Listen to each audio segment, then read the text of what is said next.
That's what we do, man's on the grind, that's what we do. Ain't gonna stop, evolving our game on a daily basis. Stay on the top of the game, experiment into the win. We ain't gonna lose, the grind don't stop. I don't need your boost, I'll see you at the top.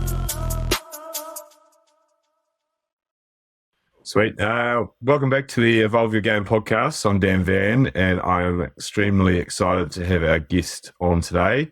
7-time World Cup representative for New Zealand in indoor cricket, 6 times playing, one as a coach of England, the other 6 were for New Zealand. World champion in 2019 in South Africa, named in the World Cup World 8 3 times, at MVP once, founder of the Barbarians Indoor Cricket Club, and legend of the game, Matt Henderson. Welcome to the podcast. How are you, mate? Appreciate it, mate. Awesome, mate. Thanks for that. Yeah, good to be on. Looking forward to it. All good, mate. All good. So we'll start from when you first started as a youngster. You're obviously a Cantab. Can you tell us a little bit about how you were brought up, and then we'll go into the cricket stuff. Yeah, man. I suppose again, cheers. Thanks for having me on, bro. Love what you're doing. So I'm always up to have a good chat with you and see where it goes. But when I think about my upbringing, it's pretty simple. The classic Kiwi story. A 1980s child, living in South Brighton, Christchurch. Everything's a lot slower back then with no internet. And when I think about cricket, the first thought is that I'd have to wake up on Saturday morning and turn the radio on to see if we're playing, if there's a little bit of drizzle, if that's been cancelled. So, pretty humble beginnings, man. My mum was here the other week and she was giving me shit how I used to eat dirt when I was 4. So like all the real simple stuff. New Brighton kept at school. There was like 9 kids in my year, and went through that school all the way through to like high school, and ended up being at St. Bede's as a boarder. So I think it's like a classic Cantab story. Would you agree? I don't know. Yeah. Did you board there? I didn't know that. So a weekly board. So I was South Brighton, like at that point, like South Brighton was quite a way away from St. Bede's. What's that? So were you that annoying as a teenager? Absolutely.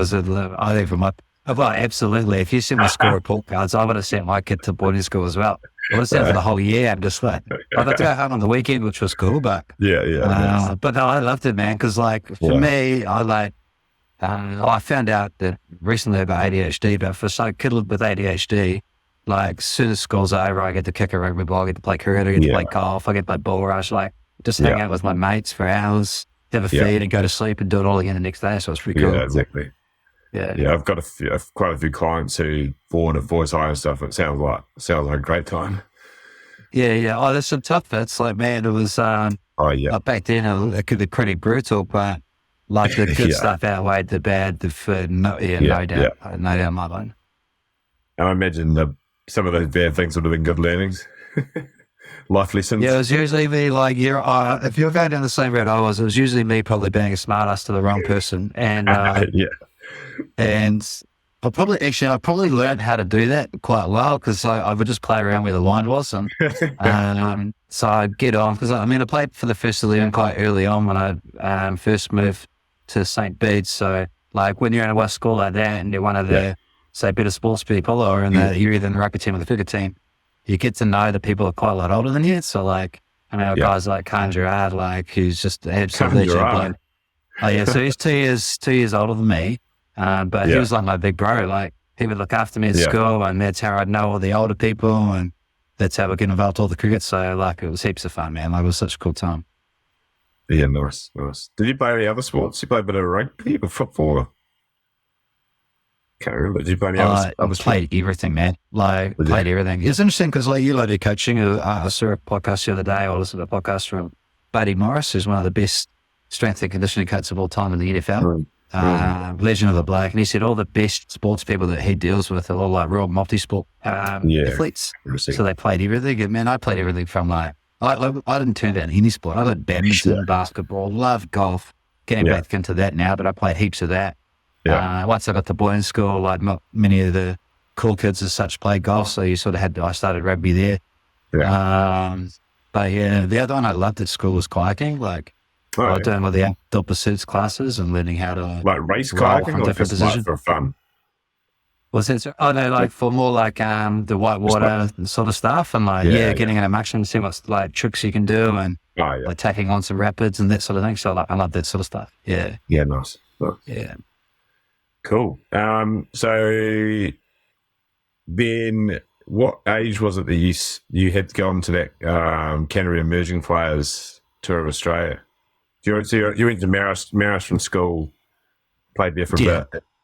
Yeah, and that's why I wonder what it's like now. I don't know, but it was just that's a classic story going to Marist. So when I was at primary school, like we had a one-person connection to Marist, and I went and played there for 2 years. Then you go to St. Beige, and you just go straight to Marist. That's just what I did. Yeah, and there's a couple of really good now, but no, I imagine it's changed shapes, but sort of like I miss that stuff because it was more tribal and cultural, and you just you followed the rest of the tribe. But I think it was the second year of outdoor. I was a bowler in the first 11, would you believe? And I never scored a 50 in my life.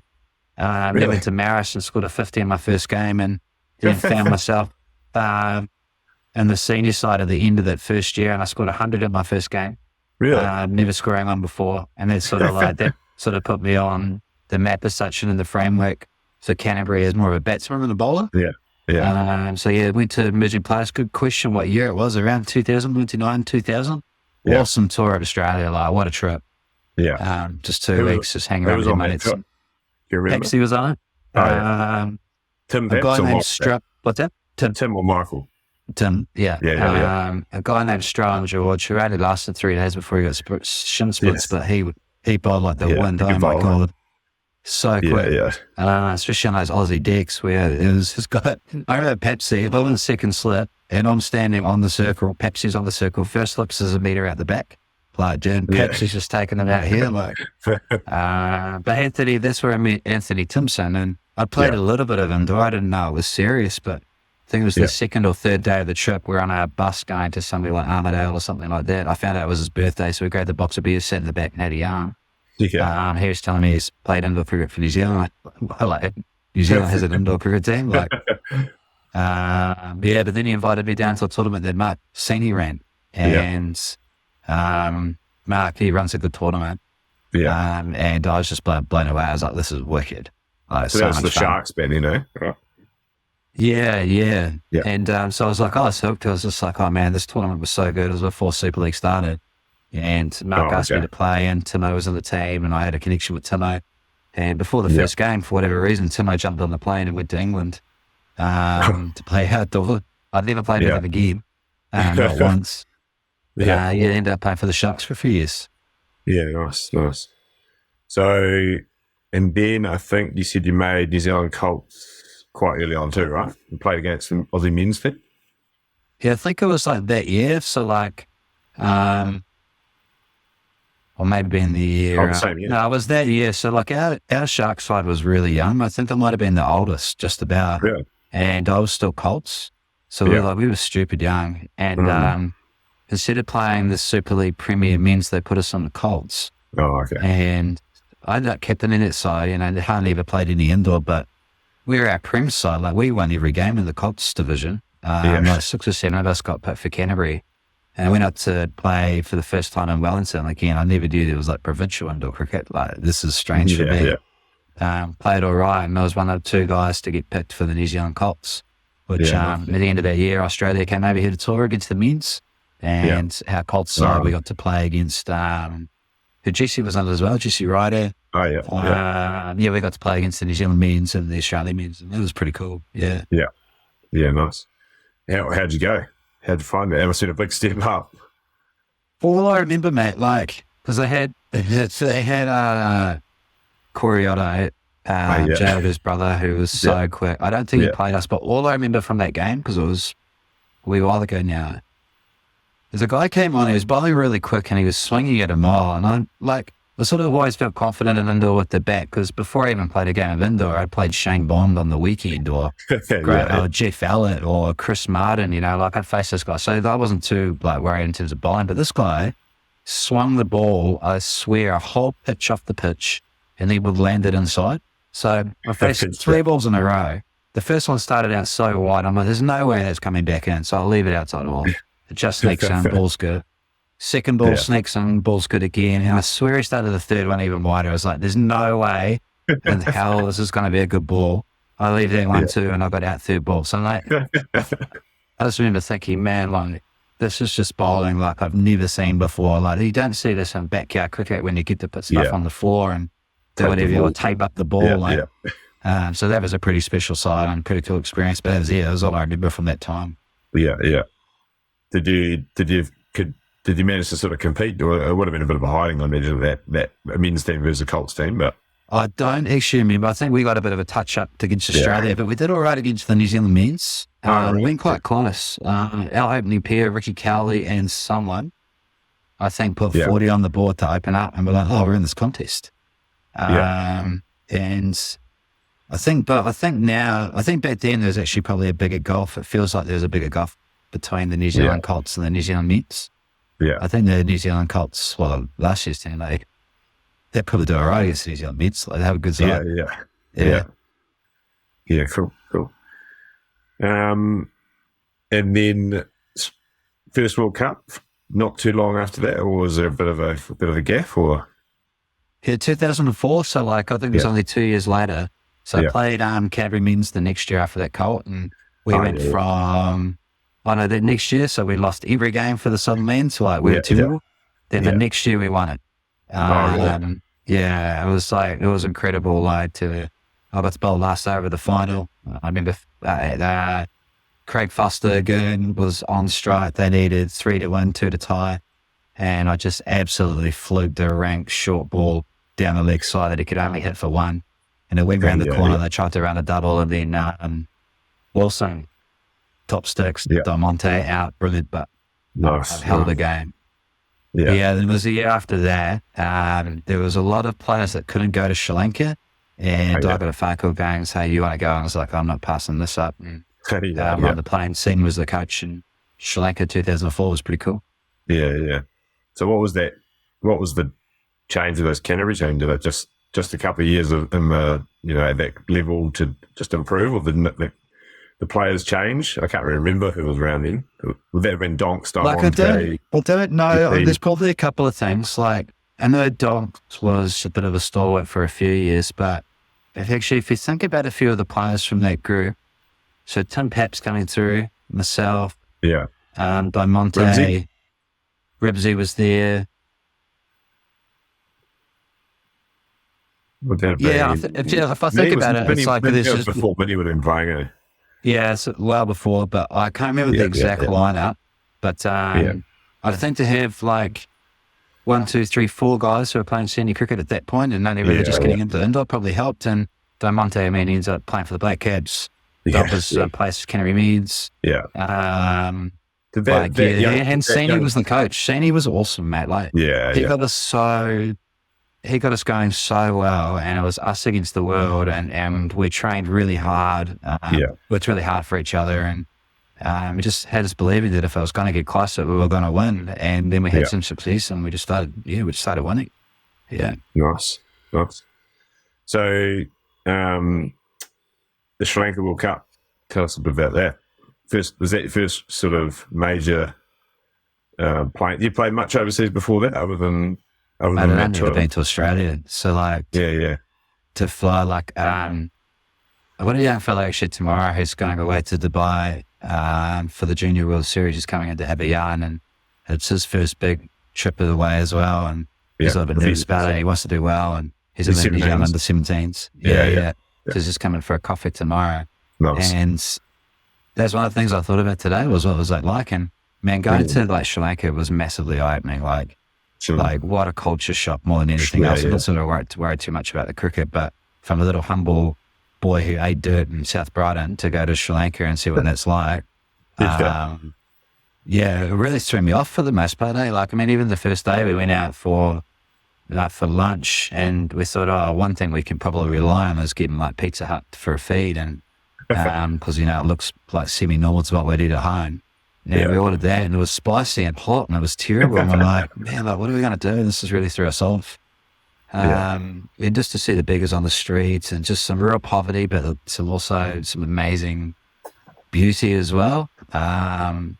yeah, like I grew up, I think, pretty quick after going on that tour and seeing what I saw. Because even if we're just taking the cricket out of it, I remember the first day I got home and just smelling the smells of New Zealand again. I actually walked from South Brighton into town and walked home in one day just to go. I was so glad to be home. Yeah, from a cricket point of view, it was tough. I mean, like we were the best New Zealand side that was ever put together or could have been put together. Probably quite a wee way from it. And Who was coaching back then? Sani again. So Sani got the call up to do it. And so I don't think we were going to see the team. Sani managed to put it together. Gurno was, I swear, it gives me a bit of shit. Like, we've had a few deep, like, he always reminds me that on that tour, he was teaching me how to backflip. I didn't even know how to backflip at that point. Like, but yeah, I was like, we didn't, we just was down in the final. Yeah, I had ups and downs, but it was a cool experience just to feel like I called up to play for my country, but to go on an overseas experience, hang out with mates for 2 weeks. It was, a cool start to the whole journey, I suppose. Yeah, nice. Did you play like a test series before that? Or was that your first New Zealand stuff? No, it was my first foray into it, man. Like, it sort of came from left field. It was actually like, I'm pretty sure John Snivs of Snivels was the one that said no to the trip, and then I got to call it. So I got really lucky. Yeah, it was a shame for him. Like he used to play some really good ball, man. Like the younger generation probably didn't see how good he was. Like he swung the ball so well, hit the ball so well, and he was so dogged and determined, man. Like I know he can come across as a grumpy old coach, but you should have seen playing like he wasn't going to let anyone like come out. He was awesome. I loved it, mate. Yeah, nice. Because I started thinking it just before, and he said when he debuted, he thought it was around the same time as you, and you guys played really well against the Colts team, put on like 40 something, and then didn't play a game. So that was here 2 years later. So so the year after Sri Lanka, I thought, like in my head, I thought, I didn't know how it all worked, and I thought I sort of made it, and I didn't have a very good year. And in fact, I started working at Legends, and I'd show up to training a lot. I'd show up to training a lot on Sunday, like quite hungover, like or tired, or sometimes even a little head. I really didn't respect like what needed to be done. And so I didn't make the 8 for the Canterbury side that year. But then the next year I was just like, I'm going to change this, mate. I don't want this to be, I don't want to be part of this. Like, I'm going to work really hard. I'm going to make the New Zealand team again. And man, I worked so hard that year. And so we went to Aussie, which was the first time Boyce took over the side, and he was doing with bots. But Boyce was fantastic as a coach. I loved him as a coach. Had him pretty much the whole career with New Zealand. But we got to Aussie, played the Colts. We played Josh Layla, who had a really good outdoor career. He was very quick. But I can't remember exactly what Dinger and I got, but we got a lot. And I was feeling pretty confident to make the test side. But both them and I, we sat on the sideline for the rest of the tour. We're pretty gutted, but was everyone just playing well, or? Well, it was only a 3-match series, and we've won the first test. We're like, mate, we're 1 up. And then in the second test, I'm like, it's better. Okay, I'm not playing. Sweet. I was doing the camera work and the filming for the game. And literally, Australia needed in that game 9 of 2 balls and Chickens bowling, and we were that close to winning a test series over there. Shit. And can't remember what ball Chicken got hit for a 7, but I was just like, oh my God, like, I couldn't believe we lost. But that was a hell of a tour. Some really good blokes, but definitely probably drove me even more to work even harder, because I went into a bit of a hole after that series, because I worked so hard and thought I'd done everything I could to actually make the side and be in the 8 and not get an opportunity. And I came home real flat. Drove me pretty bad, and ended up having to go get help sort of mentally, and thankful for the experience, but it wasn't a good time once I got home from that, to be fair. What so when you got to that point, what made you, like, because a lot of people don't go and get help, what made you actually realise you needed to go and see some therapy or whatever to do that? I was like I just suppose we'll get into it a little bit. There was one really bad moment. So I knew I was down and a bit unhappy, and everyone's like, "I get your chin up, you got to go, like, try again, blah, blah, blah." But I was at work one day, and I was working for Ironman as a punter, and it just all piled on. And I'd obviously struggled, especially with ADHD and a little bit of mental health and stuff. This one particular day, it got so bad, and I froze up, and I couldn't physically pick up the tool that was in front of me. Like, I literally couldn't grab it with my hand. Like, I was completely gone mentally, and it was quite scary. Like, I was so nervous, like wanting to ring my old man, because like, I thought, if I can't pick up this tool, I can't drive. Like, I can't clean up. I can't, like, it was real bad. Then to physically, it took me ages to ring Dad. But Dad was really good. He came and picked me up, and we sorted it all out. And like, it was so bad that like you had to go get out, right? You couldn't I just harden up and shake it off and go to work the next day. So I saw some psychiatrists and psychotherapists and stuff. And that next year was actually really awesome to be able to understand that a little bit. And well, I worked with a woman named Henny Curry, who's actually out in Sydney. When I saw her every week, tried medication for depression, didn't really like it. Like, it didn't make me not so much happier, but I didn't feel as bad. But I felt pretty limp and like energyless. So the therapy with Annie was really cool for that year, and to skip through all the stuff and not get too much into it. Like, then when I made the World Cup squad for the next year and went to England, and in that first game, I've never felt better on court. Like, that moment right then was just like, I'm so up for this. I'm so ready. Like, this feels amazing.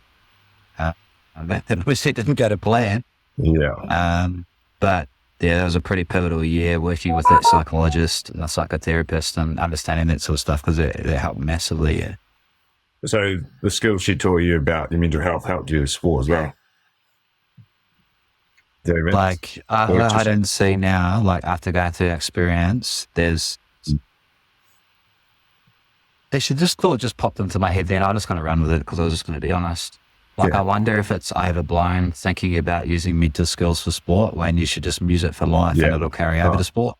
It's just like, because it's cool now and it could get you a result, which might mean it could help you get in a team, or it could help you win a game or play well in the big moment. From that experience, what I learned is, like, now looking back at now that I've retired and stopped playing, that it's more important that you just look after everything off the court or off the field, because if that is like really robust and strong and you feel really great about that, it will be absolutely fine on the field. Exactly. No breathing technique's going to stop it if life's not that good, you know? 100%. That's what, who was it? I can't remember who I was talking to, but I was saying how Razor, his biggest thing is how he just keeps everyone happy off the field. He'd make sure the family's happy, make sure girlfriends are happy, he looks after the environment, and then the players just perform at their best because everything's going well. I could not agree more, man. And like, I'll just be honest with indoor, because it's not that I don't care, but it's the best that I'm honest. Like, I just don't see, especially after going through it myself, but understanding this more and really studying it and learning it and applying it here at the gym with the people I work with, it is massively missing inside of our sport. We are not tight enough. We're not human enough. I don't see a huge amount of vulnerability or honesty.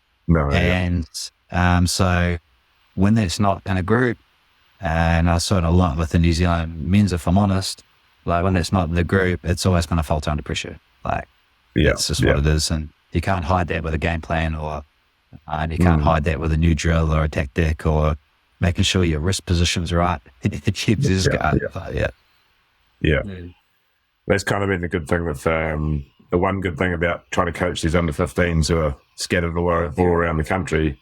We couldn't have a training camp, so we've had to have Zoom calls every week, and that's all you can do is work on, like, talking about, like, connection and a little bit of mental skills. And it's probably the best thing that's happened, because I think the boys do know each other pretty well. We've done a bit of vulnerability stuff, we've done a bit of mental skills, so we're kind of, I'm sure they can look after their skills by themselves, but in terms of the atmosphere and the culture. It's kind of forced us into doing it. It's a little bit weird doing it online, but it's been quite good. Yeah, I wonder if the kid, I'd say the kids or the younger generation or whatever I want to call them, like I feel like, and you would know better than I would because I haven't done it that much, but I feel like they're probably way more used to it. And the fact that they communicate differently. I just hope that like when they actually get together physically, they can connect really quickly, like in terms of like that physical connection, like it's just about hugging, that sort of stuff. Because when I start talking about this, and I think it's missing again, people just way too much show winning, but I mentioned it when we spoke to your side when you asked me to come on and have a chat to you young fellas, but the best batting partners I had were my best mates. Like I scored a shit ton of the whole lot of runs because because I had great partners and we knew each other so well and we connected so well. And like even guys like some people struggle with a Nigel Collins, but we were so connected and understood each other so well that like I could walk on any corner of the world with that guy and reckon we'd win that game. Simon King's another one, Stacey Hyman, like they're just all really quality blokes that like we're really tight. We know each other's flaws, but we accept them and that's part of who we are. And let's just go out there and have a crack. Yeah. Yeah, 100%. Nice, thanks for sharing that, mate. So you blew your knee out in that World Cup, right? That was But that's where we were. Sorry, mate, I've gone on a little. No, that was good. That was good.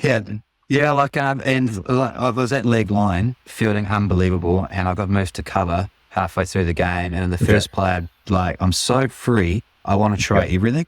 And I remember I remember coming across from cover onto the pitch, and I thought I could jump up and grab the ball, bounce off the roof, turn and throw the guy down at backsticks. Like that's how. And I had a crack. And my new shoes on the new turf, I feel like got stuck on the court. I got told later on that they thought the batsman might have hit me or taken me out. And the South Africans are pretty dirty during that tournament. Who were we playing? Were we playing Africa? I don't even remember. But yeah, all I realised was like I felt my knee go. And I was just lying on the ground. They weren't allowed to move me. They had to move the whole game to another court. Oh shit! It was a pretty tough time. There was another one that I got really tested after that. But thankfully, mentally, I'd spent a lot of time like being okay. Because that if I hadn't had that meltdown a couple of years ago, that probably would have broken me. And I'm on the other side of the world playing at a World Cup, feeling unbelievable. I didn't have to miss the whole tournament, but. Do you think group of guys and they're not drafted me so well considering? Who did? Oh, just the whole team. Like, they understand. They just, I think, I just felt like everyone understood. Like, you put all this effort and you pay all this money. Like, you're here playing for your country, and in the very first game you're gone. They gave me some liberties. I probably had a couple too many beers at one of the test matches, and they were in the van, and they were sitting there waiting for me for like 15 minutes. I was on crutches, like. But I had a few and I was yelling away. But they sort of like, don't do it again. But, they're pretty good with me with that sort of stuff. Yeah. But Do you think, how you said it got you pretty bad after those two moments. Do you think that's because indoor cricket was probably pretty highly wrapped up in your identity? Mate, if I'm honest, it's probably all I had. Yeah. And cricket was pretty much like... If I think, it's in sport, like my handicap or who I was playing for at school, or, did I score any runs on the weekend, would dictate how Monday and Tuesday were at work. Yeah. What was my name in the paper? That sort of stuff. So like it was all really like important stuff. Yeah. So the framework or the setup when I had was I was younger, and probably for that next sort of, until about that point, probably didn't suit too well for really life in general, or being able to perform well or whatever that might be. I had a lot of social anxiety. I was like worried, and unless I had a good result, I really struggled to connect with people, or like if I played poorly, I'd get myself pretty steamed up, like plenty of drinking or whatever was going around really, until I feel better or just to survive in that environment. But yeah, I suppose like if I think about it now, probably took me a wee while to grow up, like to be more of an adult or a bit more of a man. Cool. But I was lucky too because while we could get carried away at times, there was just some really great people in the indoor community. Like they're really tight. Yeah. Like there's some of my best mates, people if I was ever in trouble, I know there's someone in that community that I could talk to. Or get some help from, or and they're a group, they're like an old sock. Like you don't see them for a couple of years and you just slip straight back into a yard. You slip straight back in there was no space in between our last year. Just while I was growing up, I was lucky to have some pretty good people around me, I suppose. Yeah, nice. Cool. So then you moved up north, right? Yeah, so when I dislocated my knee, I was waiting around to get a surgeon to have a look at it and see how bad it was. And I connected really well with Dave Nagel, who was our manager at the time. And I was going to be waiting 3 months to see someone in Christchurch. I was just I rang the manager, Christy at the time. Christy was our physio, so can you get me to see someone quicker? She said, I can get you someone in Auckland in 3 weeks. I was like, oh, sweet, cool. So I just bought the ticket. I was on ACC at the time, so I was getting paid, didn't really have to do anything. So I jumped on the plane and went, and never came home. And I think it's probably there's something I definitely needed to do is to leave the nest in the safety of Christchurch. And again, I was around some awesome people, and probably the luckiest thing. They should the sliding door moments. I reckon if I look back, when I first arrived there, I rang up Chicken. It was a Friday night. I was bored. I really wanted to go for a beer. And that week I'd already been to see Warwick at Central, thinking about going to play for them. And I rang Chick, I was like, what are you up to? He goes, I'm going for this. There's a going away party with the Saints boys. One of the guys going to the UK. And he'd come to that if you want. He goes, but if you come, you're probably going to have to play for us. I really wanted to be here. So I was just like, yeah, sweet, man. All right, we're done. I'll be Saints way. And lucky I did, because just what a group of dudes. What a team. Best sort of 3-4 years of my life, I think I have. Let's maybe edit that out because I could get in trouble from a few angles saying something like that. But that 3 or 4 years, best team I've ever been a part of. What a group of dudes. Nice. Who else was around at that point in that team? I just said so the first thing I suppose you think of the captain being John Rowland, and then was he? One of the people I really connected with was Beast Sean Davidson, who's just one of the best dudes I've ever met. Just what a bloke. And you got guys like Ben Rose, and Chicken was obviously in the team, and we're really solid. Casey Cox came the year after I first joined. I'm leaving off so many names. It was just such a good group of guys, and I think we went to the final 4 year Club Nationals 4 years in a row. We won 3 of them. We were just in each other's pockets. Every Saturday night, we're at Cheney's house after the game, and then getting a few down us before we go to bar 3 in town and just hang out all night together. It was pretty special, fun time. Yeah, nice. Yeah. So I did actually message Chicken. I said he didn't have that much good stuff for him, but he said, could you mention the fact that he's the fitness trainer that could hardly stay in core? Thanks, mate. I definitely know a couple of things around that though, because I was so ramped up in my identity, I trained so freaking hard. I massively overtrained. Yeah, overtrained. And because it was so important to do well, I would play, especially the early years, with so much stress. Right. Needing that result. What's that, sir? Well, the stress, probably meant it's stress on your body, right? So, as well as your mental. Well, it's all of it, all encompassing. So when it's there and it's all around, and you can't be free, then you don't recover very well. There's tension in everything you do. You struggle to sleep. And just evolve. And then I think it's the body in a lot of ways. When I look back at it, all the pressure I put myself under and how hard I worked, it was the body just saying, look, enough's enough, mate. I can't do this right now. I'm going to here's your hammy, here's your knee. I'm a strength and conditioning coach, and it sounds a bit woo-woo, but I can't help but look back and think about it and go, no wonder my body broke down. Because it was a maniac. Yeah. He also asked, about, remember those shoesy He bands? didn't go over and check it's going to be stupid. Like, carry on. I actually had one as well. I think Mike McIntyre sold me one. He's a great man as well. I love Becca. They were proper. I do reckon they would like just the placebo effect on those things. I remember that it was like some sort of little. What was the it? shoesies or whatever. Yeah. What was that? Because I'm so gullible and like. And actually, another thing with ADHD is like the impulse control is next to zero. and when someone showed me this thing, I was just like, oh, right now. And so, yeah, like 100% placebo. Yeah. Placebo works. Yeah. Like, so I read a study recently. So obviously I geek out nutrition and I'm really just geeking out on creatine at the moment. You know, I'm going back over old notes for ages, but they just recently did a study where they put creatine, like 2 groups and a control group, 2 groups. They gave one group a powder that they told them that was creatine and it wasn't. Yeah. And one group that was creatine, and both groups had the same experience. Like, yeah. I remember when I got it, the one off Macca, I went straight to the gym and PB'd my bench and my squat. There you go.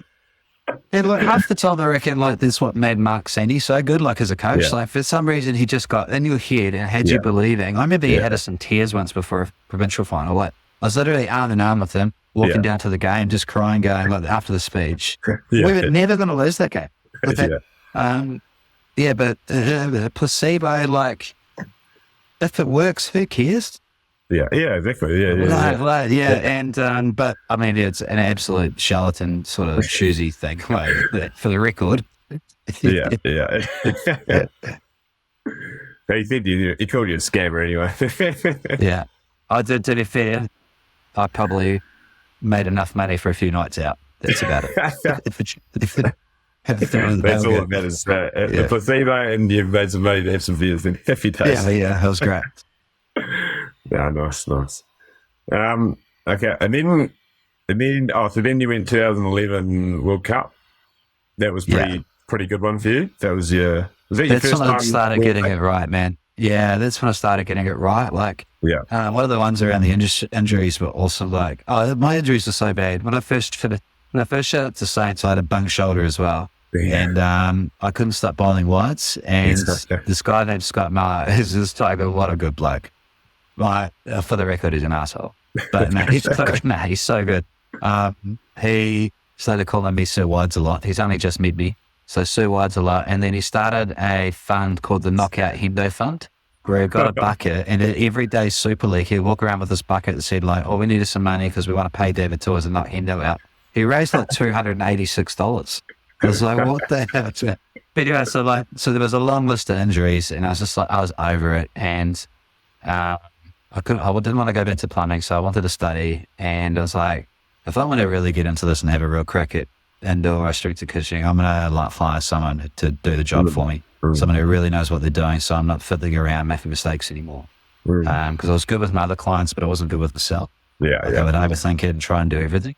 So I hired this guy, Alex Flint, who ended up coming by one of our best mates. I went into business with him, so it was doing really well. TV man now. What's that? He's a TV man now.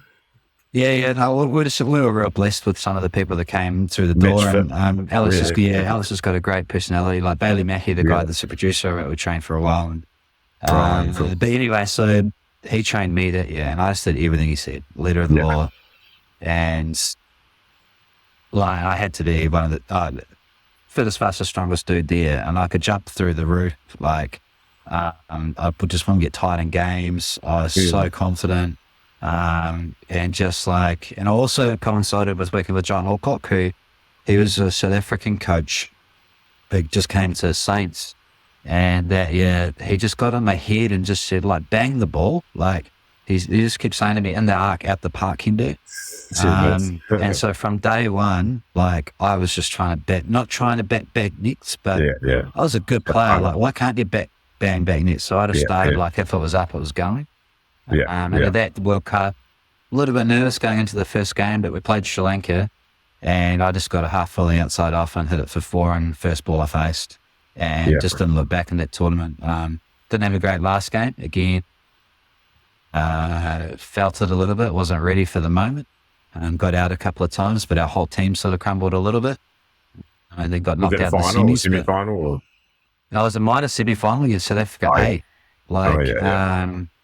There's a real dodgy call of the year. Like Lee Kelly and Michael Barry basically saved the day, scoring 40 odd. And then a really terrible call. One of those ones where cut shot, bottom edge, hits the corner, pops up, floats it all the way to the cover, got given out court. Right. Yeah. And that was our World Cup over. But Sure. But personally, like, I really stuck with the way I played and learned a lot. Still had to learn a little bit more, but in terms of skill-wise, like I was on the mark, and that's when I first spoke with New South Wales and ended up playing for New South Wales the next year. And you MVP that year too, right? The MVP 2011, yeah. But the next year was the big eye-opening one for me. I think that's when it all started to change for me. Yeah. So New South Wales first, right?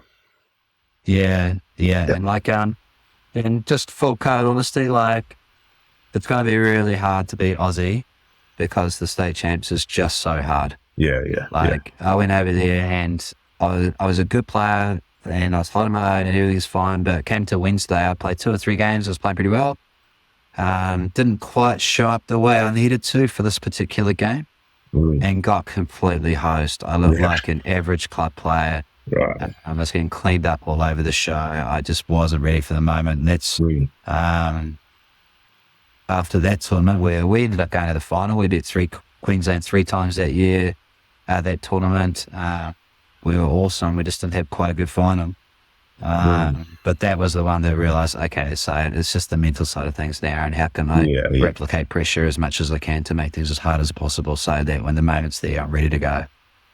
But that's why it's going to be pretty hard to beat those guys, I think, still. Yeah, for sure. Nice.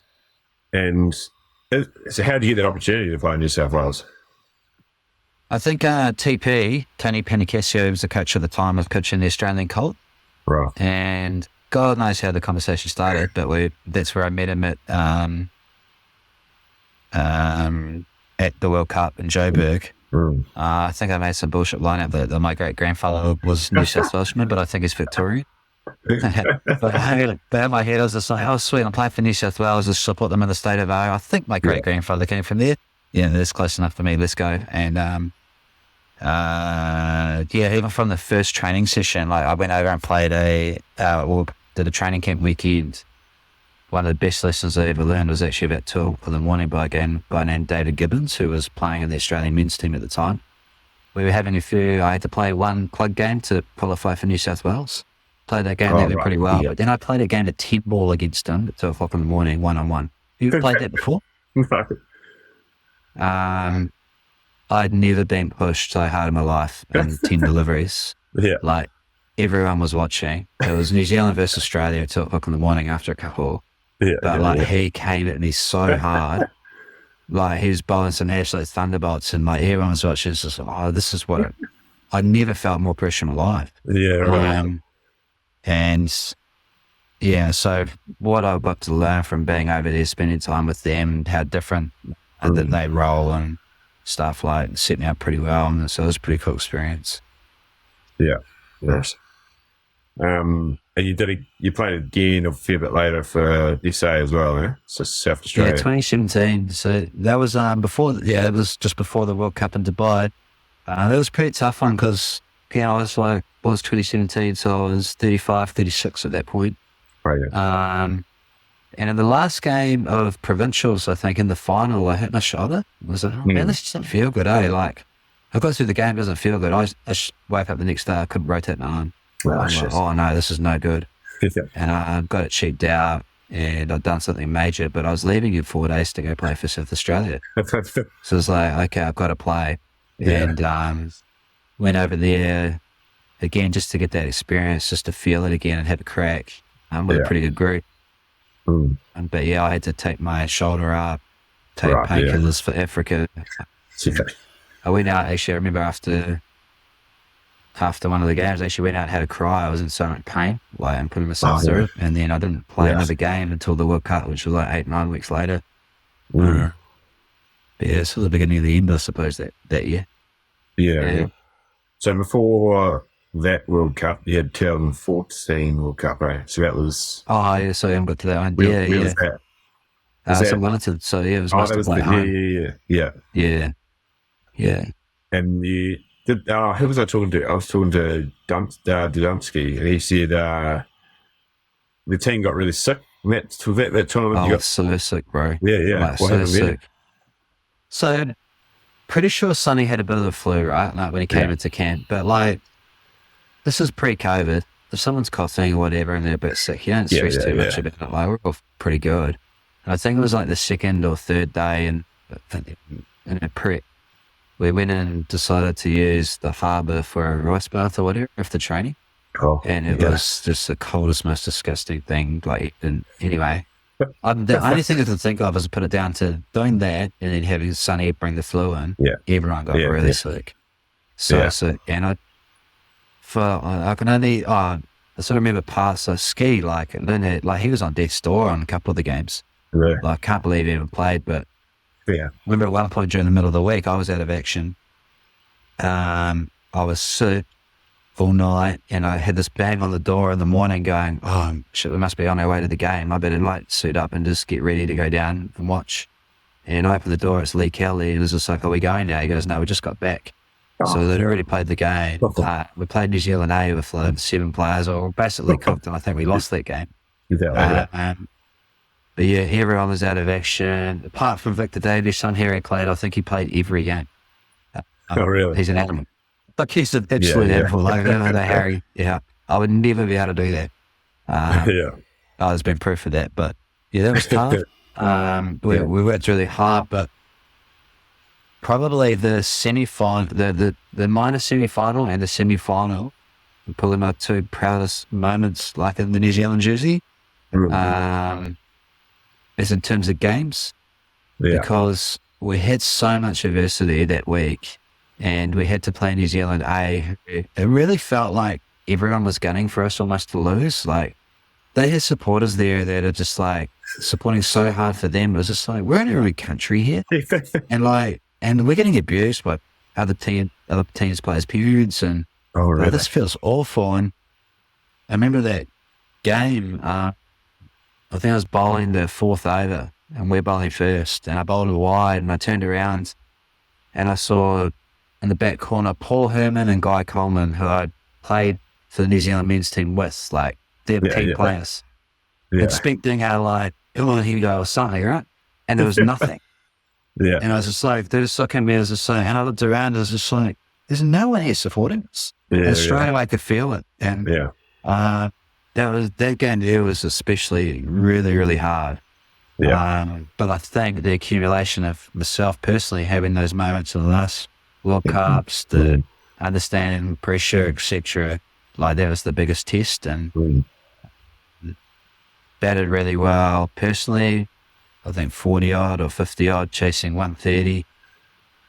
Chicken brought the game home, I think. And then we did the same thing against South Africa in the very next game, where they were red hot. We were massive underdogs. We had Stacey and we batted first, and we went out there and put on 50, I think. And we were ahead of the game. So in terms of personally and what we were able to do with everything that was going against us, like, it's about as good as it got personally, I think. And for when I played for New Zealand, I think I was there. That was because they had provincials there, not provincials, club nationals around that time, mate. Like just before or after. They usually try to time that, Yeah, and it was about 5 of us Sharks there, but we couldn't quite get a Prem team together. But we were like, there's 6 of us, 5 or 6 of us here watching this World Cup. We were like, but anyway, I remember watching. Was Don Monte playing then as well? No, he wasn't on the team there. Okay. Well, who was the guy that played Black Caps, quick bowler? Was he around as well then? Hard case, painted his nails and stuff. Oh, no, you're thinking of 2002. Like, okay. it took into, I think it was Ian O'Brien. Ian O'Brien. Yeah. Yeah, and I think I was watched with that you one. then because I was playing for the Sharks for the first time in the World Cup. Right. Was at Wellington 8. Yeah, So the one where that's he's what it running was. down, he hit the Yeah, 7 you and he's, did. yeah, 2002. Okay. Like, Right. I was probably sitting beside you in the You stands for probably that one. were, yeah. Yeah. Oh, yes. He is pretty hard case. God, He that is. was a tournament. Like, Yeah. that was cool to watch. It was the first time to see that sort of going on. Yeah. Yeah. Okay, that makes sense. Yeah, because I was thinking I couldn't remember like noticing you guys sick around, but yeah, okay, got down now. Yeah. Okay, and then you had your Achilles went on that tournament. Yeah, so like that's one of the coolest coaching points that I remember from Westy. Like all that year, we'd planned on playing South Africa, and like we had a real specific game plan of what we were going to do. I'm just let it out because I've used this plan since and it works. But we decided with them because, in general, very generally, the South African men's teams they sort of revert back to type, and when they're under pressure, they come harder. Yeah. So we're like, okay, well, how do we use that to our advantage? So we got some runs on the board, which is cool. Ball was obviously key because you're in a good position. But we thought for the first sort of 9, 10, 11 overs, we were going to bowl really hard and heavy at the hip and just get them to grind it out a little bit. We just want to make them dive. Like, we're probably not going to get any wickets doing that, but like at least they just had to really grind it into their way to a total. But then when the timing was right, we were going to dish up a couple of half volleys. We were going to set our lines back and pull off a couple of wickets, and it worked. Yeah. So like the moment I had my Achilles, I went up to celebrate because I knew at that point we'd won the game. They hit one to me offline, I've turned and I've hit. Blew, I think, but I'm not sure how I blew my Achilles at what point. But I just remember looking at the bush there going, did that guy hit me because the batsman just ran past me? Yeah. And there's some South African mates, but I genuinely thought, they could have done that. But I also knew we'd won the game at that point. And when I saw it in his face, I could tell, like, that's okay. That's absolutely my Achilles. But gutted to miss out on that final. And probably missing out on that final is why I kept going and going to Dubai because I wanted to play in the World Cup final. Yeah, nice. But yeah. So you made the World 8 in that one again as well, eh? Yeah. Nice. It's I'm going to take it but proud of that, but just proud of the group for that one because like I said, then it was just like, it didn't even feel like we're playing at home. No, it was sick.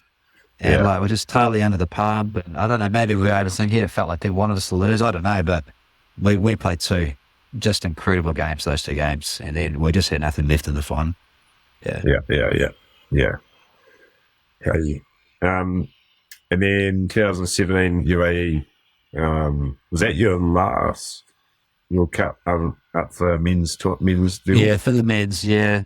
Like I said, I think it probably kept going because I missed out on that final opportunity in 14. And I was still again, what I spoke about is wrapped up my identity, who I was into cricket and stuff. But, would I continued if I played in that last World Cup? I don't know. But I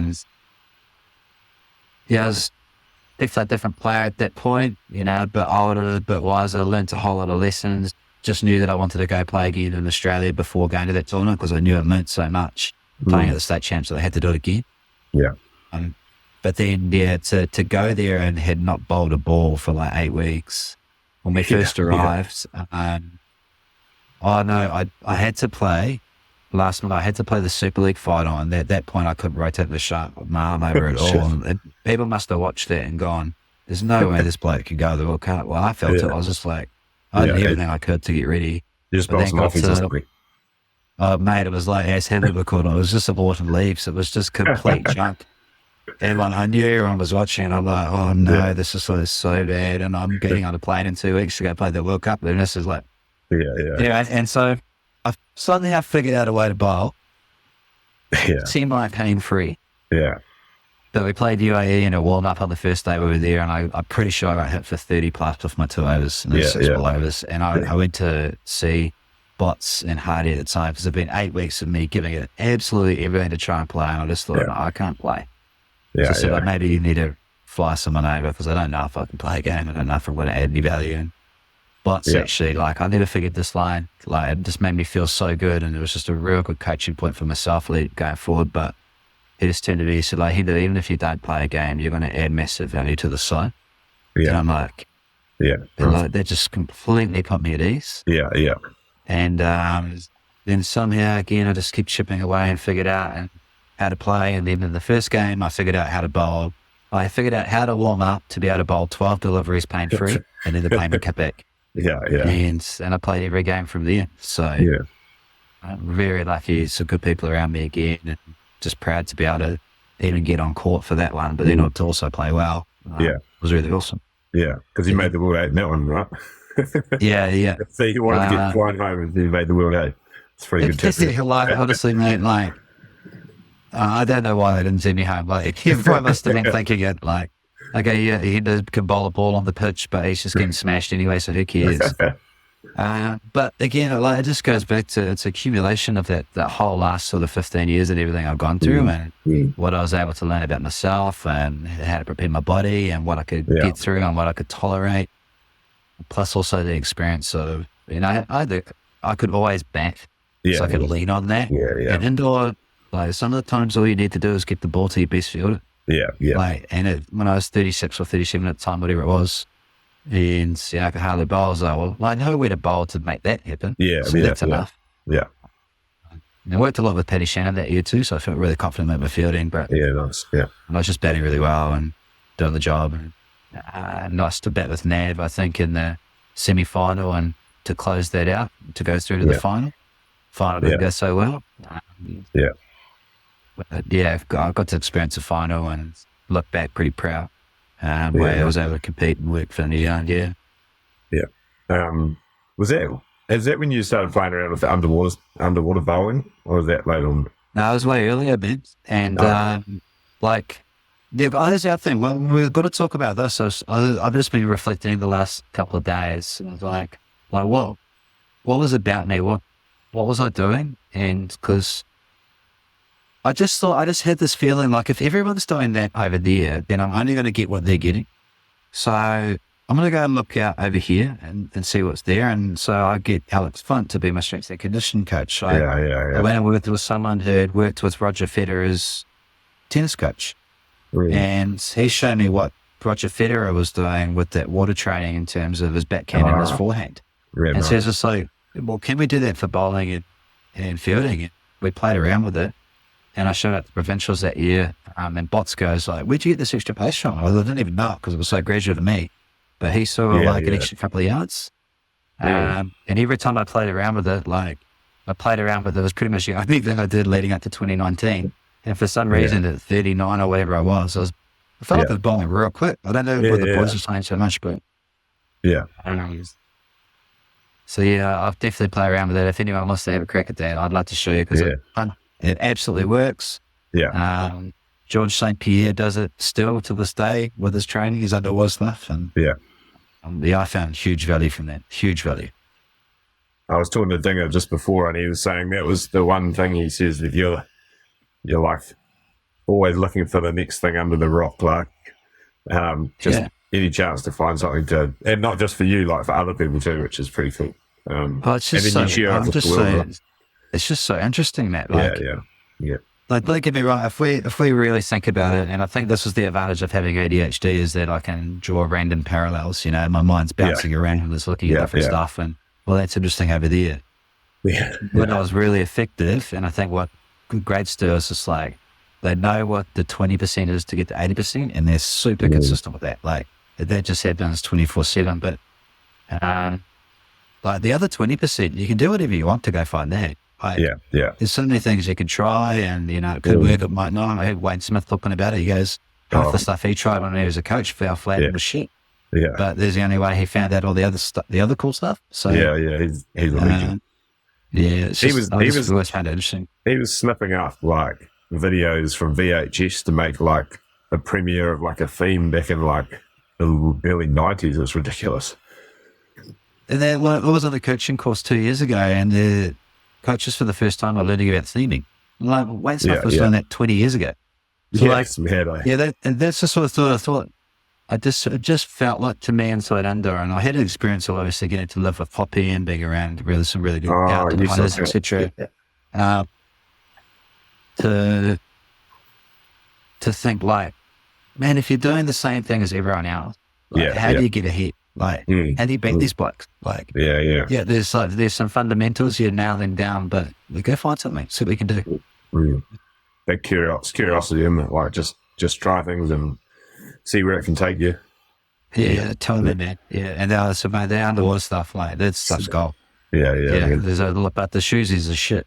I would never have known unless I tried, right? Like, yeah, exactly. Yeah. So, like, I'm always up for it. I still am. Like, I'm doing now in the business at the moment. Like, I'm working with 40, 50, 60-year-old bloke who are stressed out to the hilt, who don't know what to do. Like, Sunday, some of them come in and I literally have to pick them up, move to the next thing just because there's so much going on. But, like, okay, what can I give them that's fun, that's enjoyable, that's going to get them to where they're going, but, it might be Noah that gets them engaged. And, I don't think I'll change. I might keep having fun. Yeah. I just started doing those Thrive Under Pressure course that we did 2 on the weekend, 1 on Friday, 1 on Sunday.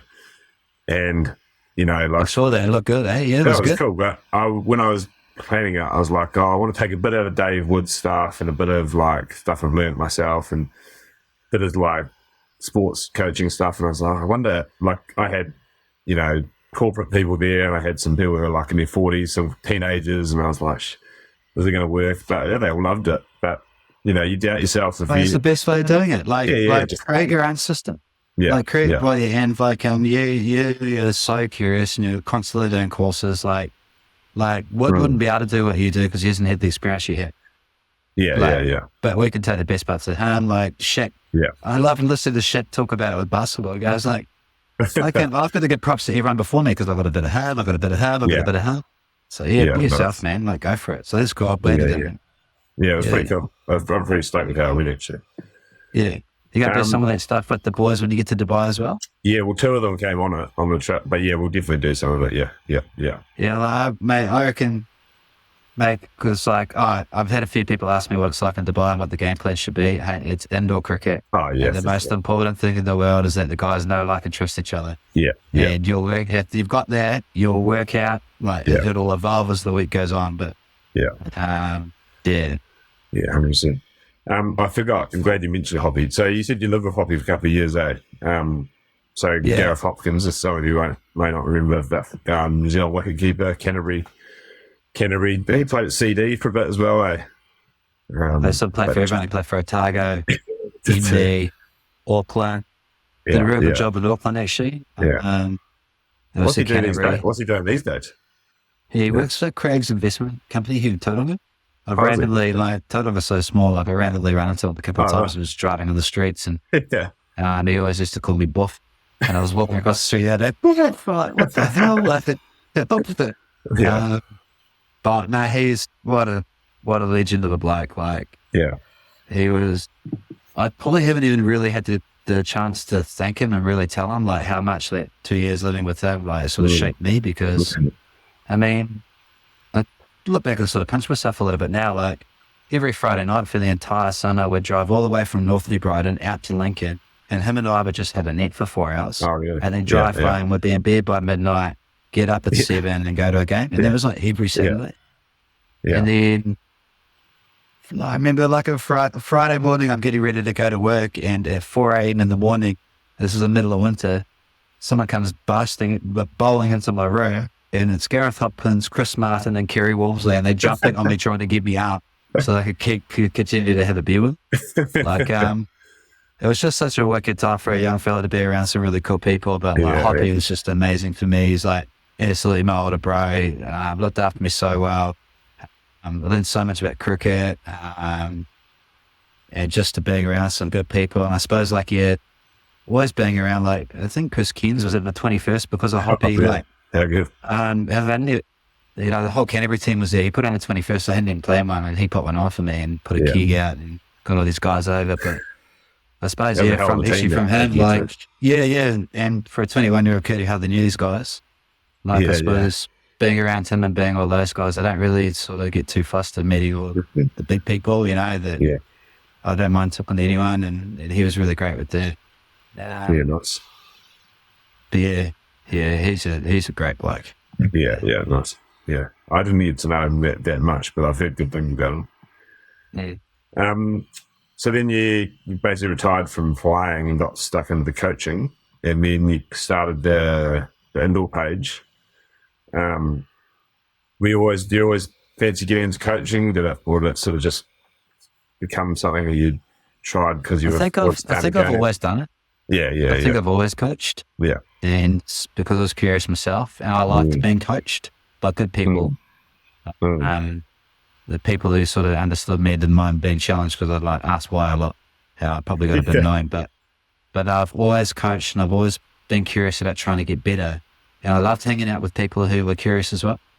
So there'd be co-coaching with me and Tim Seeley Fisher at a training one session. We'd start talking about what if we did this or what if we did that. And then, but then people who didn't like that, who were really rigid in their ways, I butted heads with them so bad, and I just get to a point. But I don't remember when I started the Facebook page as such. It was when I was injured one time. It started about 2014, 2015. And I was just like, man, I'm learning all this cool stuff. I'm going to share it and try it out with some other people. And I was a personal trainer and a strength and conditioning coach. You're working for the Aces and the Hearts and New Zealand cricket, had my own gym. So I coached all day, every day. Yeah. And the fact that I got to do it with indoor cricket was cool. I loved that. And, I wish I had the time to do more of it. That's That's just not the case. Yeah. But straight away, I think I stopped playing 2017, 2018. I decided not to play, and I coached Auckland. One of the first things I did was bring in Patrick Shannon to come and coach with me. Because I wanted to learn from him. The way softballers think about fielding is so awesome. And I loved it because I knew how helpful it was for me. Some of the guys didn't get it. It took a wee while. It was a bit rigid. It's probably a few. But did Auckland a couple of years, and then because of that Facebook page, someone approached me from UAE. All of a sudden, I'm over there. And all of a sudden, I'm coaching UAE. All of a sudden, England are over. Now I'm coaching them. So it's just that sort of happens. Didn't actively go and seek it. But, the community you've created has been pretty cool. Like it's pretty wide ranging around the world and pretty engaging. I suppose they go like it, and it's still growing. Like 20, 30 people join every week, and I just saw a notification come up before. But I hope I can sort of keep it. I don't know what it's going to morph into, or if it'll be anything, or I hope I can keep it going, or I hope people could just continue to share. I'm lucky in terms of the connections I've been able to make. So when you get a Nick Degrees or a Jay Otto or a Rob Fitzgerald and Vinnish Bennett coming up to come on and share what they've got to know to pass that on, I think that's pretty cool. Especially from the Australian point of view, I think they're pretty close shop. But when you get in there and you start listening to them and how detailed they are, and I think a lot of them think of such a high level, which I haven't really experienced here all that much. Simply, but on a high level. I don't know if I answered the question, but that was good. and then so 2019 came around, and then I was very lucky you worked with me to try and get into that team, which I was we've talked about this before, but I remember I was thinking, I'll have a crack at that when I turn old enough to do masters, and then the list of people came out that were available, and I was like, shit, Jesse Ryder, Crooksy, Goon, it's a pretty good side. But you helped me a lot with that mindset stuff about imposter syndrome and expectations and all that sort of stuff, and managed to get a trial and get in the squad. But you weren't there originally, eh? You were. No, I wasn't planning on doing anything, mate. I think I left it in terms of the playing side of things. I think this sounds a bit deep and a bit weird, but I think my actual competitive soul left in Dubai. I think that, especially from the indoor side of things, in terms of as a player. And I really tried to force it to come out in that tour, and the opportunity arose, and I just did not feel myself when I was there. I just didn't enjoy it from a player's point of view as well at all. But I loved working with you, and I've been lucky to work with a lot of indoor players from around the world. But I think personally, and you're a great example, and I hope you don't mind me sharing this, is we're so much too scared about the result or too scared of failing. You just mentioned it then, we're so scared about what if I don't make the team. It was well, fuck it, you didn't make it then. Sweet, but at least you've had a crack. And I've always been someone as well myself, and I'm glad you reached out to me, is that if I didn't know something, I'm going to go find someone who does, and I'm going to get the help because I like. And there's so many great people around if you just ask. Yeah. And and look, it might cost you some money. I mean, like I would pay Alex $150 a week to personal train me all the way through to the World Cup. But I was a World Cup MVP, worth every dollar. Yeah. So yeah, I'm glad you reached out. And like, if people want to have a crack, who cares what the names are? Just have a go. What do you need to do to have a go? And just go do that and give yourself a chance. Yeah, I think that's where people hold themselves back the most. Well, the funny thing is, like, until that point, I'd never really committed to trying to make a Canterbury or New Zealand team. And then once I did, it happened, almost immediately. But I still remember feeling like once I made the squad, and then once I was like, shit, I still felt like a bit of do I deserve to belong here a little bit?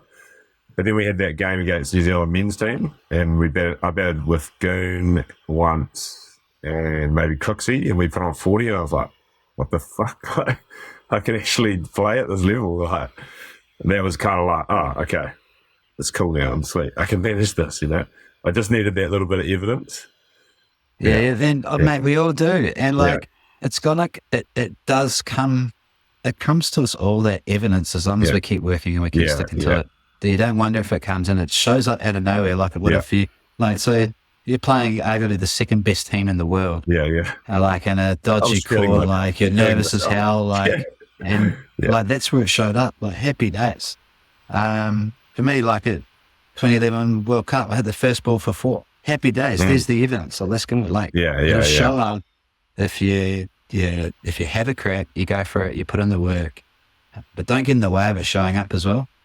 Don't get me started on this, man. I love this stuff. If guys will be here or not. But it's like, if they're like guys, especially in indoor, like, just too scared to fail. Like, who cares? Just go. Like, keep going and keep working hard. And if you put 2, 3, 4 years together, you'll be surprised. I was doing my timeline. Sorry to take it off you because you brought out yours, which was really cool. But good. I was looking at my timeline. I was just like I was chipping away for a good 10 years at indoor. Like learning, blah, blah, blah, blah. And then I got pretty good. Then all of a sudden, my last 6 or 7 years, that's when I had that space and I was really cracking. But like, it took 10 years of like heartache and like all sorts of dramas and stuff. So be patient, but also make the decision to have a go and see how good you can get. Exactly.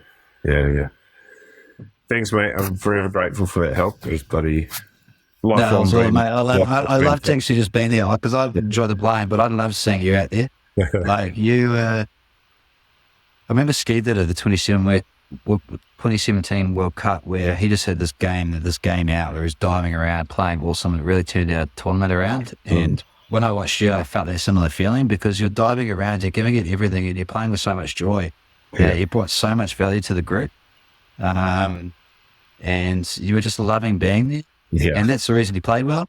So, I mean, I was stoked to see the way he performed. I'm glad you enjoyed it. I'm glad you had a crack. There was that one game against Aussie. Do you remember I opened the bowling and bowled like 6 wides? You remember that? I don't quite remember that game. Was it a round robin game? Yeah, it was the first time we played them. And I was like, I know the only one thing I trained was to bowl in swing and hit the hip. And I could do it like 99 out of 100 times. And I was missing the pitch. And I was like, what the fuck's going on here? And I was like panicking. And then I was like, but then the thing that was good, I don't normally do that anyway, but like the thing that was good is that was the game you got injured because you came off and they had to bowl someone twice. And I was like, they're going to ask me to bowl again. And I was like, fuck yeah, I'm going to fucking make up for this. And I got 2 wickets. We won the game. But that was a proper, like, real weird experience where I don't know, I must have just slightly got too barred up because it was Australia or something and just couldn't do it. But managed to get through it. And that's where you have to go through these experiences. You have to feel it to go, okay. Like, how do I want to respond actually in this scenario? Like you're lucky that you got some success after having, like, because I know that feeling. Like, it's like, it feels like the world's caving in. And when you actually look at the sideline, if you were coaching yourself in that moment, like, it'd be really easy to coach yourself through that, right? But we can't do it by ourselves when we're out there playing. So I'm glad he went through that. And no, man, he played awesome. It was wicked. And like every ounce of work and sweat and tears you put into it was worth it for that trip, eh? Yeah, no, it was good times. Good, great bunch of men. Yeah. Cool. And then, so I was going to talk about the strength and conditioning stuff with the Black Caps. So you worked with Ish, Jimmy, and the Aces. Sort of, was it the Auckland-based and Northern Districts-based Black Caps? Would they just assign a couple of guys that were to you, or how did so that it's work? pretty much like so once I finished up with Auckland cricket, that's where that worked. They kept me on as a contracted S&C coach to look after anyone who lived in Auckland but played for other associations. I got So, like, Jimmy was playing for Otago at the time, but lived in Auckland, so was trained with me. And Nathan McKillum lived in Auckland, but played for Otago. AJ Patel, George Worker, Ish. Lots of the guys who would come in and train at Bodytalk. Right. That was such a cool period. Like, I talk about my development in terms of the indoor, but I'm sure a lot of parallels to someone like Ish Shady, who I was pretty lucky to get him at his point of his career because he just played for the Black Caps and then he was out of the Black Caps. You know, he came to this real young. And he's this real raw young talent who didn't really, understand the game, how it, works in terms of everything, that comes with it, being an international cricketer. And so I got to live with him every day for pretty much 3 years, like every winter. And just to see the development, the process, how they think, what's going through their minds. Same with Jimmy, who was in and out, having issues. Just to be able to sit there and talk with them and learn and see that development. It was wicked, and especially Ish, because he's just so, when he knows someone, likes someone, he's just so open. And to talk to him when he was that young, it's always weird talking to him now because he's developed so much. He's such a man, he's done everything. But I knew him when he was that kid. But some good learnings for if there's anyone listening to this, I don't know if anyone will, but that goes to show too with something like an Ish Shady or anyone, like you need to give yourself time to develop and understand it is a process to go through. And if you're patient and you're consistent and you keep going and keep trying, it might turn into an Ish Shady who now is like, did he make the World Cup squad? I haven't checked. He did, I'm pretty sure he did. Yeah, he did. He did. Yeah. So he's, of course he would. It's India. True. Yeah, and so he's off to another World Cup. Like, I think they said it was his fifth World Cup. Fifth over World Cup. So he must be fifth to feel well. I'm glad to working with him. I went working with him at the time. Like, I was so awesome. Like, we would train, and then we'd go to this cafe down the road. And New Zealand Cricket would supply protein, so we'd take this massive tub of protein and put it behind the counter and say, like, we want this specific smoothie every day. We leave this protein here, get a chip better. So we'd have about 6,000 coffees a day, 2 of those smoothies. But it was through that period where they kept snicking out Virat Kohli. And I was just like, mate, he's your buddy, mate. Like, Virat is your buddy. He'd be humble for a minute, but then he's just like, he's actually real fire. He's like, I know, I got that guy. But the same with another great experience before the last World Cup. So what was it, 2019, the ODI one? Or when was it, 2018? Jimmy came and spent a good, like, real solid 9 weeks of coming to train with us at the gym. And early on, he came in to train, and we ended up just getting a whole lot of people to come train with us, like the Butterbean, Dave Latelli, and Michael Barry would come in. Like, we just randomly get people to come in and come train, and we did heaps of conditioning. And if Jimmy was fitter at any other stage of his life, I doubt it. Like, he was in just incredible form. To see how well he played and to talk to him about how he's dealing with it and like what the plans are, but also to see him struggle. Like a couple of years earlier, he'd done his back really bad and got pulled back under the Black Caps, got out real early, got sent home, like lost his contract with Otago. I got to like work with him and know him more through that period. So just learned so much being around those guys and what the world of international cricket is actually like, because the strength and conditioning coach in the setup is more like the bartender in the group, because you spend so much time, the guys feel comfortable talking to you. They might say stuff to you that they wouldn't say to the coach or the selectors or whatever, or even the teammates. So exactly, it was cool. It's cool getting to know those guys and seeing all that stuff. Nice. Cool. So what's next, mate? What are you doing at the moment, and what's the plan going forward? I was pretty chaotic with 3 kids at the moment, and because so 2019 sold the gym. Well, what year was it? Something like that. Yeah. 2019, 2022, something like that. And moved down to Tauranga, and I had a plan. I was going to go online and do this indoor cricket coaching business and buy a house down here, blah, blah, blah. And I signed up like 20 guys to get started. Worked out very well from that page. And then COVID hit. And the last 2 years has just been really random. I'm not sure what was going to happen. You know, all of a sudden I'm in Dubai. All of a sudden I'm coaching for a cricket club in Auckland doing the SSC, and then the head coach quit, and then all of a sudden I'm not the head coach. And you know, tried some online, lost all the indoor cricket clients because there was no indoor cricket, because there was no COVID. Yeah. So, but like it's met a guy through Scott Mark, the guy who did the Knockout Hendo Fund. Well, his best mates here, Craig Newland, is a physio, and he owns a few physio practices here, and he got in touch and said, like, why don't we put a gym together? All right, no. And I'm like, yeah, we ummed and ahed about it for a wee while, and then an opportunity came up. I'm like, just went for it. So right now, my sole focus is Fit Club. And that's what Fit Club is. Yeah, cool. So is that the name Fit of the Club, gym, or is it? Yeah, like,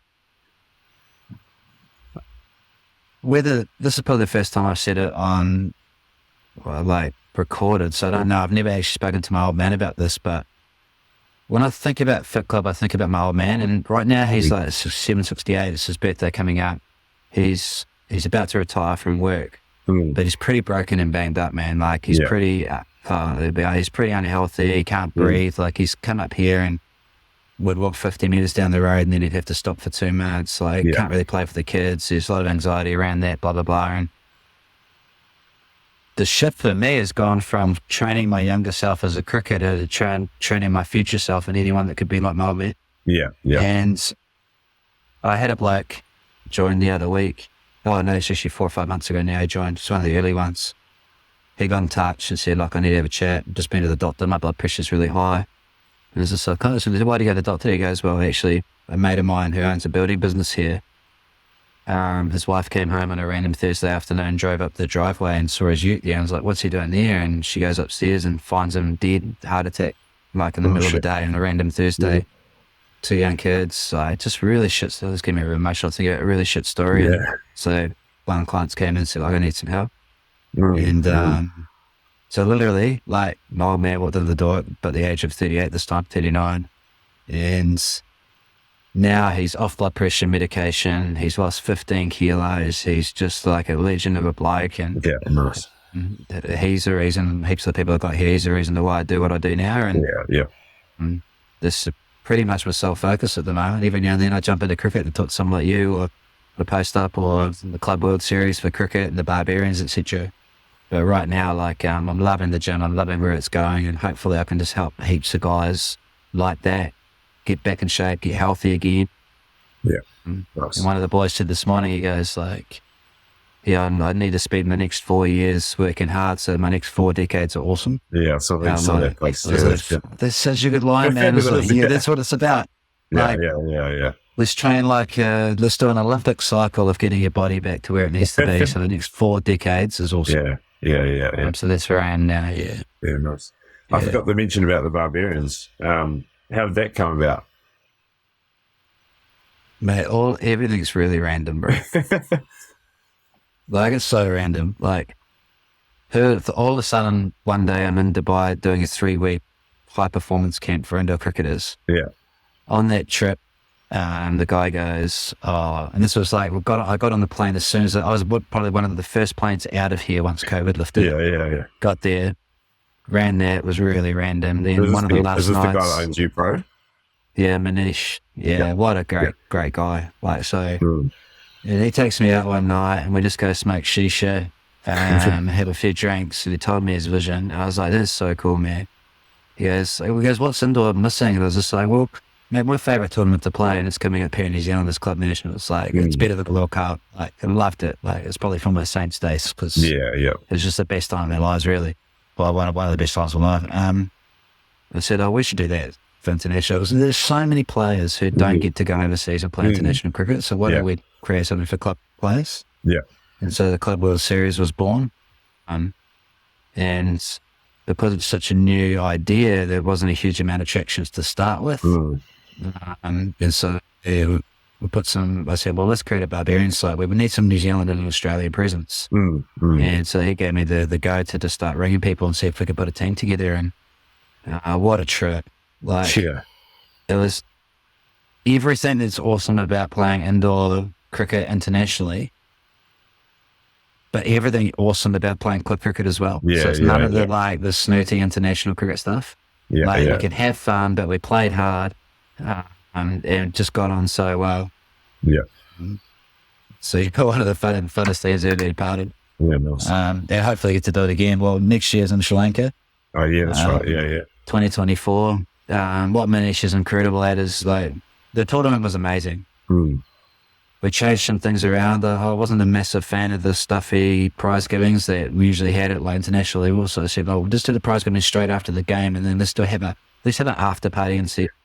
On a yacht, with the yacht. So he takes that information and goes hires a super yacht, and then we're in the middle of the Dubai. Tell the story. So I got the 3D today because Dre's up at the moment, and I went and saw Dre and Macca, and she was asking me about it, and I said, yeah. So I was the ambassador of the tournament, so I'm one of the founders, I think, officially one of the founders of the tournament.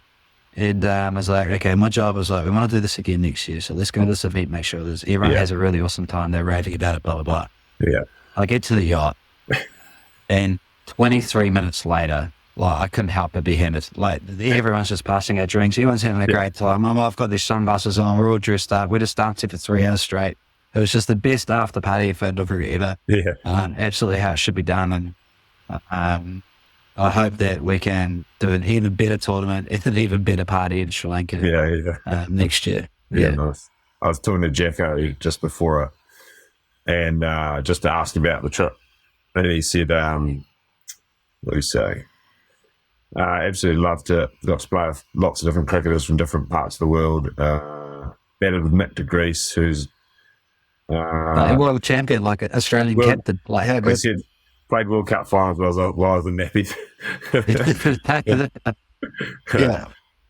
But he said you made it really fun, but also serious and lots a good mix of that. But he learned so much, so he loved the whole tournament. But he also did say he was quite impressed that you only played one game, but proceeded to have the most throwdowns. I fucking love betting that. I think I do it. What happened was I was doing it in Chile. I was trying not to play at all. Yeah. And then we had a couple of people get a bit hurt, so I played in one game, and then all of a sudden Stacey hurt his finger and I had to play the final. And I'm like, oh my God, I'm the ambassador. I took about a freak out. I'm the ambassador of this tournament. I haven't played a game of cricket for felt like 1,000 years. So I better go hit some balls. And I got real lucky because one of the Singapore guys was on the sideline, and I went to the court beside where the final was, trying to switch from coach mode to game mode. And I had the first one out of the middle. I was like, thank God, I had it real well. And then he bowled me 10 balls, and they all went in the springs. So he's got a good bowling, can swing it about. They all went in the springs. I was like, how am I doing this? And even better, he just stopped bowling at me and walked off. I was like, okay, I'm going to be okay here. But I was so nervous being on camera, but I'm glad to hear that feedback from Jacko because, like I said, I think the first, if there's any tip that I pass on to any coaches working with any group of people, the first thing and only thing you should worry about, especially in this first tournament, is can you get these guys to connect and play together? Throw the result out the window. Genuinely throw the result out of it. Let's have some fun. Let's get some guys really, really connected. And Mark was really good at that. We were able to do that really well for 3 or 4 years with Southern. Then in Canterbury, we did a great job of that with Saints. We were able to replicate it with Saints in this another era. We went to a few finals again and won a couple. But you've got to have a long enough timeline to create that because the cricket takes care of itself. And so I just went into that with the Barbarians, just let's just go have them. It's basically Banfield, right? That's what BMX doing. He always talks about the not care about the result, it's true and it makes sense. But you can see why fans would go, "Oh, you're playing for England, you can't not care It's about the because result." everyone in the world is so worried about what other people think, and so if you lose, everyone thinks you're shit. Like, Yeah. man, like the All Blacks had an off game on the weekend, but they're still one of the best teams to ever play the game. And like, oh no, that's a bad analogy. I shouldn't go to that one. But like, if you want to go far, like that's how you build a team. If you want to go quickly, there's a different way to do it, and both work. I just know which way I'd rather do it. Yeah, 100%. Yeah, you could be real directive and like force it down people's throats, and it might win you 1 or 2. Yeah. But, probably fall over at some fun. stage. Yeah. Nice. Awesome, mate. That was a bloody good chat. Good to. There's a lot of stuff in there. Like we've known each other for a long time, but a lot of stuff in there I didn't know. So it was really good to chew the fat. And thanks for being so vulnerable and sharing some of that stuff. There'll be a lot of guys that from coaches, players, to young guys. We'll definitely share this with our 15s and. Go to the World Cup. For most of these guys, it's their first time overseas, go to UAE. It's going to be a pretty cool experience for them. We had Micah Conroy actually speak on Sunday to the boys, so that was pretty great. good. Yeah, no, he's like, I'm real excited. Like, there's some really cool cricketers coming through, and he's one of them, and I'm really excited to see how they evolve and what they can do. Yeah, he's definitely the new level of indoor player. Yeah. Like, kid is so grounded and just a good bloke. And big and pleasant cricket. So yeah, he is. Yeah, well, mate, I wish you guys all the best because, like, I think I sort of mentioned it to them last time, and I've got to speak to this young player tomorrow as well about it. But yeah, it reminds me of Sri Lanka. Like, if you look at it from a long enough timeline, then the pressure will dissolve and you can actually enjoy it and be grateful and get a moment. And I turn it about like a timeline of a career. So, take the pressure off the performance and just like give it everything, and you got to learn heaps and you'll have heaps of fun, and make sure you get to Atlantis. And let's see, Atlantis is an absolute priority. Atlantis is anyone with more testosterone. Yeah. Is it? Oh, Atlantis is the water park. Yeah, that's the water park. So I didn't even get to go. Like, a few of those boys didn't catch that. They were. I probably would have got a chill till under 15 still about Atlantis, but like you would joke around here. Rashi fell in love with the mermaid there. But actually, if there's one thing, like if you get the chance, go talk at Student Museum of the Future. Like, it's the one thing I've been there like 5 times now, and I haven't bothered to see it. Apparently, it's incredible. Oh, okay. You go check out the Museum of the Future. You need to book it now because I think there's a 2 or 3 week wait list. Oh, really? Okay. But yeah, apparently that's phenomenal. So if you get a chance, let me know. And it's inside, so it won't be roasting. That's like. Yeah, it's the fun part of Dubai, that's for sure. Yeah. She's hot. I reckon 2 hours outside the day is probably enough, eh? Yeah, it's enough. Yeah. But yeah, Mike, hey, you find a way there, mate. And and just keep your eyes open because there's just so much stuff. It just doesn't stop. Like every time you turn around the corner. I know I did the podcast, but there's a couple of other things like by your hotel, there's probably a barber there who for 20 dirham will like just tidy you up each morning. The little stuff like that. Like, he's an older guy. Like, when I figured out that, there was one rubber side, I was like, well, this is awesome. For 20 dirham, I'd go, it was like $6 or whatever. Maybe $10, like, to get your beard done. And and all the knockoff shops are on the side streets. So I'll follow them. I'm still wearing there's places that sell cheap stuff. Everything's pretty expensive where I'm there. No. You want to go, like, you want to find all the knockoff stuff, and it's everywhere that's basically not a mall. Like, as long as you're not in a mall or you're not in the centre of Dubai near the Burj, you will find like just incredible deals. I got the shoes I'm wearing are knockoffs. I think I looked them up. Like, Toddy Watson booked them as well. They're like 450. They're Beyonce collab with Adidas. And they're half the size too small for me, but I forced myself into them. And I bought them for like $80. Happy days, but no one knows the difference. Nice. Cool, mate. Thanks very much again. Really enjoyed that, and we'll enjoy sharing that with our audience. So, thanks again for your time. Appreciate it, man. Awesome. Thanks, man. See you soon, bro. Thanks for listening to the Evolve Your Game podcast. Hope you've taken some insight and enjoyed what we had to offer today. Make sure you like and subscribe and share on your socials. Tag us. We would like to see who's listening. And we'll catch you back next week on the Evolve Your Game podcast.